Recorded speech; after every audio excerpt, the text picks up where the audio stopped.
The former leader of Igbo freedom fighter Asari Dokubo and his Amama soldier has brought in heavy ammunition to the extent that everybody is jittering in their community, and we are wondering that are you going to unleash a terror on your own people? What do you have to say about this, Mr. Chinedu? Yes, let's say Asari Dokubo has bounced back again to his militancy status. If what we are saying is very clear that he actually mounted 85 W85 machine guns on several tugboats, flying boats, machine guns. And I'm talking about sophisticated weapons. And these weapons are not being operated by the Nigerian Army.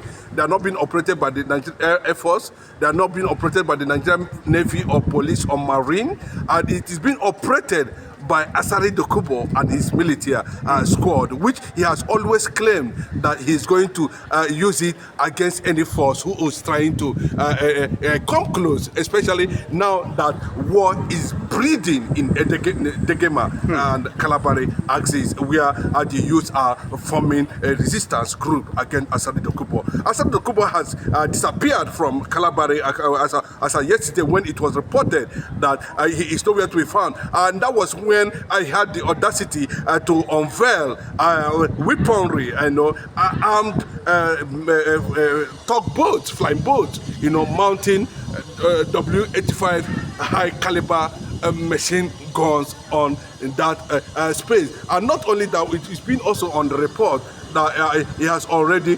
empowered some members of Amama squad or Militia with AK-47 and thereabout. But it has come to the public space already, and he has declared war on the Igbo nation, the Niger Delta, the Igbo people and of course, I would not want to say Nigeria as a whole, but that is what it is at this moment. Whether there's going to be a resistance force, I'm not talking about from the Nigerian soldiers and Nigerian army or the military hierarchy, but we have not had anything from the defense headquarters so far regarding the heavy acquired armaments, a weapon of Asari Dokubo in Niger Delta. Is he going to use it to fight Wike? Who is Asari Dokubo, acquiring these heavy machine guns for, and has already mounted it for operation, position it, in a military formation to show you that he is ready to unleash whatever mayhem to anybody whom he only knows. But let me just sound it very clearly.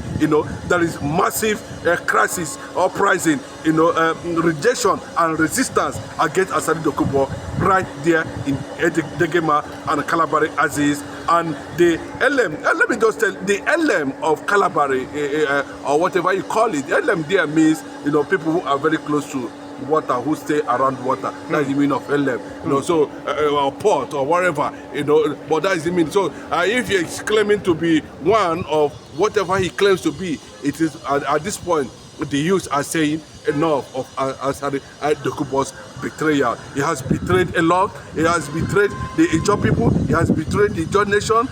Why is it that we are not seeing all this kind of rubbish from the likes of Tombolo and the rest of them? We have not been seeing that. No wonder where men are aligning with Tombolo because of his perceived civility. It's not as if Tombolo is not a rugged, more rugged than ever, But I think he chose the side of sanity and apply high level of diplomacy in doing his thing. But this guy always come to the national TV, wedding, using AK-47, claiming that he kill people in Imo State, claiming that he can kill anybody in the north, even claiming to an extent that he want to take over express road across the nation. And people are beginning to wonder, because the way it is now, he has shown that he is above the law and that the Nigerian military and the Nigerian government cannot be able to do that. We are seeing clearly one person has acquired so much. No matter how you see it,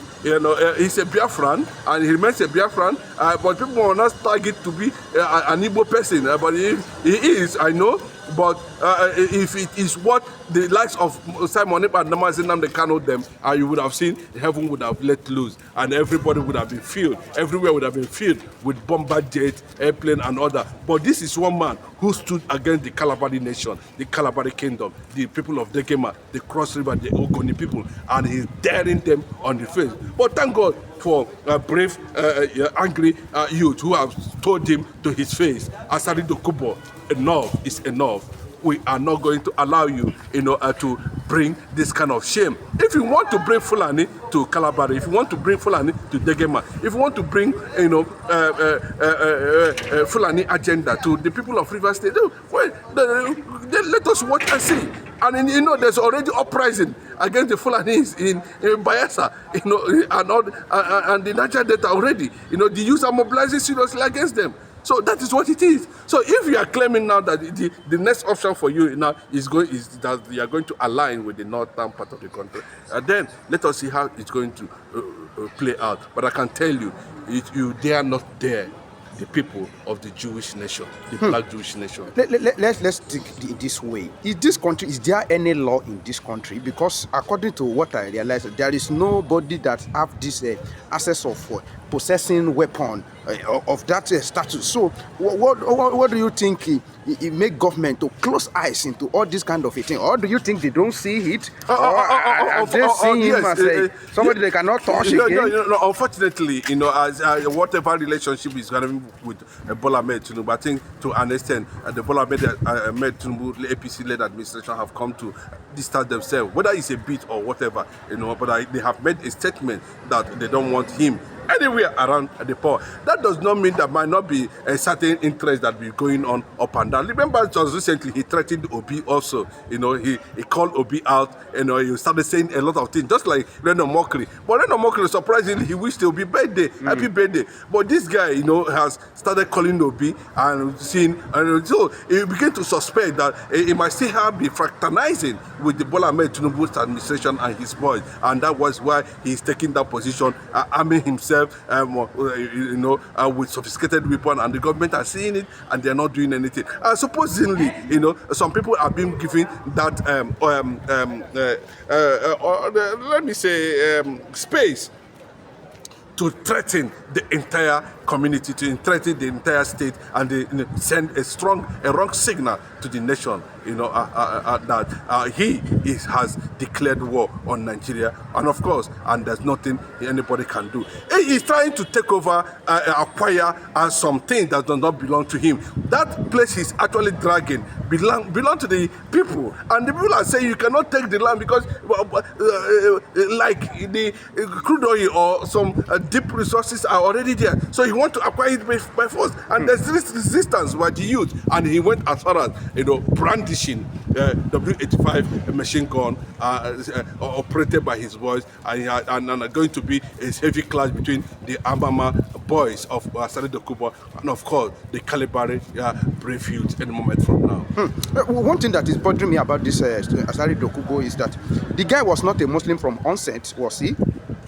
He wasn't. So what made him to change to, Muslim, and is now behaving like a terrorist? Yes, according to our revelation we had, before he decided to join the Biafra movement, as at that time, where he joined, he claimed that he was Biafra and that the joy is Biafra, and he was saying a lot of things, to an extent. That even now, that his father is from Abia State, he's an Ohafia man, and they are the one that founded wherever he claimed they are now. and that letter, he said that he was saying a lot of things. He's such an unstable person anyway. But let me give you the reason why he gave the issue of after the death of Sarawiwa. You can remember when Sarawiwa was actually murdered. But this Sarawiwa is the same person that went against the Igbo interests and championed the renaming of Igbo properties and land and territories in Rivers State simply because Gowon honored him, with appointment as the sole administrator of Ogoni land. Oh, I can never forget. So as a result of that, he aligned with the Fulani agenda. So immediately Abacha came for him. Everybody saw what happened, and that was the end of Sarawiwa. So the entire Ijaw people, felt threatened by that. And this man was saying that the only thing that will make him go extreme is by converting or changing his name from whatever they call him to, Madrid, Alledge Madrid, Asari Dokubo, whatever he called himself, and that was all. That was the only reason why he changed his name. So just to radicalize himself, that's why he changed. But he forgot that the most sophisticated and bravery people does not think like that, to adopt a certain interest or religion for them to be radicalized. Go and look at the history of the likes of Ken Wiseman, look at the history of Ben-Gurion, Godame. I'm telling you people who influenced certain concepts, in the world. Thomas Sankara. I'm talking about the recent one, Ibrahim Traore. You go and check all these people, who has transformed their ideology into humanity, into the benefit of humanity, and who has also resisted, suppression and oppression. You will discover. And you forget to mention Nnamdi Kanu.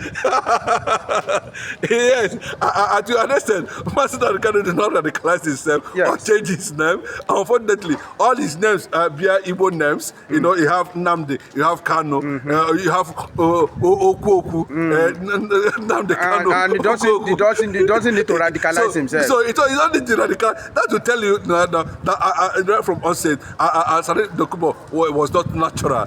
What he lost leverage on his relationship with Bola Ahmed Tinubu years back, and that was how he started, benefiting from where he is now. Without that, he is nobody. We know the history. We know that he's not properly educated. He's not, But even at that, look at somebody like Tombolo.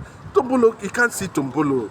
No, even though I disagree with Tombolo in some certain things, but to an extent, that guy never seems to surprise me in all ramifications.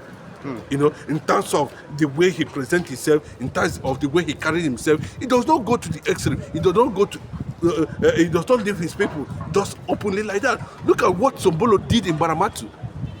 And to an extent, he has never for one day used gun on camera to threaten his own people, which are the Biafrans, which are the Igbo people. This is a security threat to nation. What do you think the administration of President Bola Ahmed is No, it's not. Is it going to be it's not for me. But let me tell you, anybody you see that is threatening his own people in his own village, in his own kingdom, definitely his end has come. And the anger is that these people are saying they are not going to align with you and northern interests. They believe in Mazi Nnamdi Kanu. They are calling for Mazi Nnamdi Kanu's release, and they are insisting that the Kalabari, the Dekema, and are all Biafra. They are in Rivers State. They are Biafran land, and they will not align with you. And you are saying, okay, since you cannot align with me, that place, there is, I'm going to take it by force, and that is the beginning. That's why he's showcasing weapons, and threatening the entire nation, threatening the Rivers State people, and unfortunately, the governor is not there, maybe to call him to order or not to call him to order. So we are going to see how those things are going to play out at the end of the day. But for now, I think the defense headquarters has not made any statement. The Bola Ahmed Tinubu has not made an official statement, but the news is everywhere that the Kalabari youths and the Degema citizens or indigents are calling Asari Dokubo nothing but